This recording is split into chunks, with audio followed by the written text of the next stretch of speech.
What you see on the screen is an actual mammogram of my left breast. So my left breast has a tumor. When I was in college, in the University of Santo Tomas, I was taking molecular biology. My thesis was on DNA. It was very, very early at that time. We were pioneering in the study of genetics. I had UNO in my thesis. It was so, not only that, I graduated cum laude. You can ask Eric, it was very difficult to convince me to try. Because being in the medical field, you question a lot. Tama? What you see on the screen is an actual mammogram of my left breast. So my left breast has a tumor, active tumor. And the biggest by far is the one on top, longitudinal, it's 7 by 7, followed by the center, which is an 8 by 8, and then little more dispersed. Now, my doctor in St. Luke said, there's no point in putting you into chemotherapy.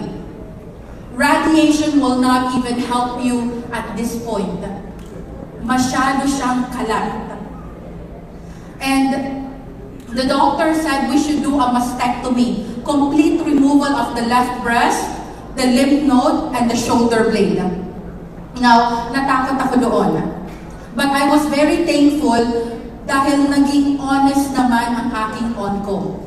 Kasi you know by statistics and by research, chemo has a 97% chance of relapse. So even if mag-chemo ka, you'll be cancer-free until such time na bumalik siya with a vengeance. And the second time around is more aggressive. So it can prolong your life until such time that it comes back. So I decided not to have either three, chemo, radioactive, mastectomy, none of that. But my husband, Eric, he said, we should double your dosage in Pure Tear and we should continue it. You're finished with your 6 months, your thyroid is okay. Let's now take you to another 6 months. So let's take Pure Tear for 1 year. 1 year, ladies and gentlemen. 2 in the morning, 2 in the evening. And exactly July 17, 2017 in UERM, when they did a contrast of the mammogram, they could not find a single tumor in my left breast.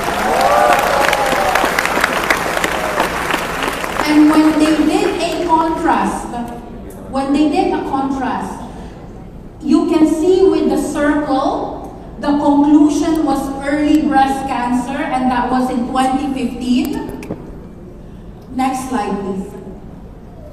2017, assessment category 1, negative cancer on both breasts.